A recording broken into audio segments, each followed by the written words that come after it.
Oh, no, no, no, no. Guys, ito yung ulam namin ngayon. Chicken tinola. Paborito to ng pamangkin ko. Kaya, ipaprank ko siya guys. Lagyan ko ng magbukod ako sa kutsara. Lagyan ko ng asin. Tapos patikim ko sa kanya kung masarap ba. So guys, patikim natin sa kanya guys. So ayan guys, tinuna ko na yung asin. Para hindi halata na nilagyan ko ng asin. So, medyo mahirap siyang tunawin.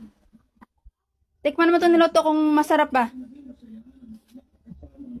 Dalawa kayo nagkaya magtikim. Gutom na kayo. Para kayong mga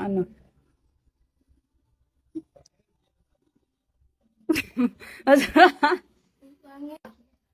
Masarap. Ano yan ha?